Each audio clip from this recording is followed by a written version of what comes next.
Chers téléspectatrices et téléspectateurs de Graphe TV, une bonne journée à vous, ou un bonsoir selon. Salutations à vous dans le nom du Seigneur Jésus. Je vous le dis déjà pour commencer, une bonne année 2022 à vous. Nous sommes là pour ce moment traditionnel de vœux, de souhaits, de prières même pour l'année qui vient. Et nous voudrions donc partager avec vous quelques éléments de prière, donc je disais, pour l'année 2022.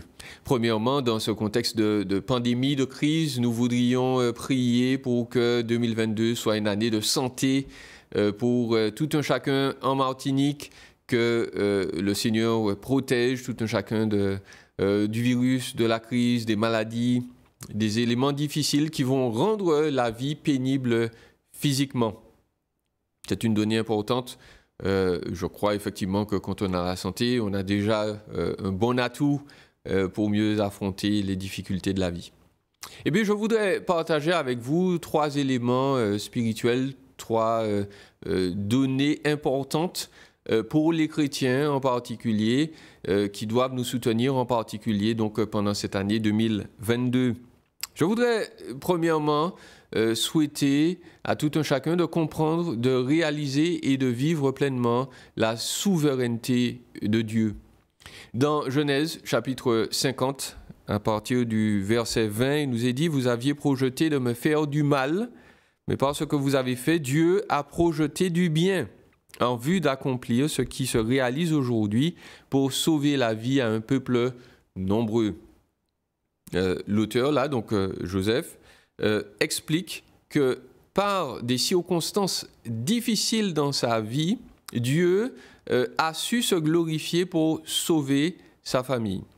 Et donc, s'il y a une chose qu'il nous faut comprendre pour 2022, c'est que tous les événements, bons ou mauvais, sont toujours sous le contrôle de Dieu. Il est Dieu, il est tout-puissant, il sait toutes choses et il planifie toutes choses pour sa gloire et pour le bien de ceux qui lui font confiance.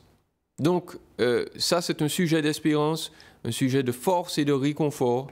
Même lorsque les choses vont mal, eh bien, Dieu est capable de soutenir et d'aider ceux qui font appel à lui dans les circonstances difficiles, donc. Deuxièmement, je voudrais souhaiter à tout un chacun, au nom des églises baptistes, de bien réaliser, de bien vivre la centralité de la parole de Dieu.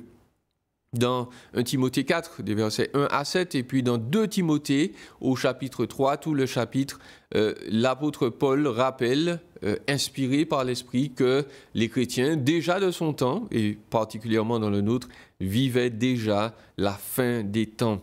La fin des temps a déjà été signifiée par la venue de Jésus, et ces temps seront marqués donc par au moins deux choses. Premièrement, donc, des enseignants qui vont venir contredire la parole de Dieu et en même temps tenter de séduire ceux qui font confiance à Dieu. Et puis, une époque dure où les hommes seront encore plus rebelles, encore plus méchants, ravisseurs. Ils vont aimer faire le mal, ils vont aimer s'opposer à tout ce que Dieu aime. Et donc, nous vivons dans ces temps de la fin, et pour être vraiment immunisé, si je peux utiliser le terme, contre ces éléments trompeurs, eh bien, le chrétien doit se focaliser sur la parole de Dieu. L'Écriture nous rappelle donc quel est notre seul guide en matière de foi. Non pas des rêves, non pas des visions, non pas de soi-disant prophètes ou prophétesses. Ces éléments-là sont l'enfance de la foi et non sa maturité. Lorsque l'on est vraiment ancré en Christ, on s'appuie sur sa parole. Jésus est la révélation ultime de Dieu, nous n'en avons pas besoin d'autres. Et nous nous appuyons seulement sur ce que sa parole nous dit pour être guidés, pour prendre les bonnes décisions en 2022 également. Nous prions donc que la centralité de la parole de Dieu soit un élément vraiment constitutif de base pour vous en 2022. Et puis, nous voudrions terminer et prier pour tout un chacun, pour tous les Martiniquais, pour toutes les Martiniquaises, et bien que leur vie soit centralisée, centrée sur Jésus, le Fils de Dieu, et sur son évangile. Nous voulons rappeler que Jésus est vraiment le centre de toutes choses. Il est le centre de l'univers. Il est le centre de l'attention du Père. La parole nous le révèle. Jésus dit lui-même dans Jean 5, verset 39, « Vous étudiez avec soin les Écritures parce que vous êtes convaincus d'en obtenir la vie éternelle. Or, précisément, ce sont elles qui témoignent de moi. » De la Genèse à l'Apocalypse, la Bible nous parle de Jésus. Elle n'est pas un livre qui est là simplement pour, comme un horoscope, pour nous aider à trouver les bonnes choses dans la vie. L'Écriture est là pour reporter notre attention sur Jésus, sur le Fils de Dieu, sur son amour, sur sa sainteté, sur son sacrifice aussi pour les pécheurs, les pécheresses que nous sommes. Jésus est mort à la place de ces rebelles, de ceux qui croient en lui, pour leur donner sa perfection. Et l'Écriture affirme donc que croire en lui nous donne la vie éternelle. Et ce message s'appelle l'Évangile. C'est la bonne nouvelle. C'est une nouvelle qui change l'existence des humains. Si nous nous appuyons sur elle, eh bien Dieu nous affirme que nous avons présentement la vie éternelle et notre vie va être vécue différemment, non pas sous la condamnation de la loi, non pas en essayant à chaque fois de faire des efforts qui ne pourront jamais plaire à Dieu, mais surtout, premièrement, en s'appuyant sur ce que Jésus a fait.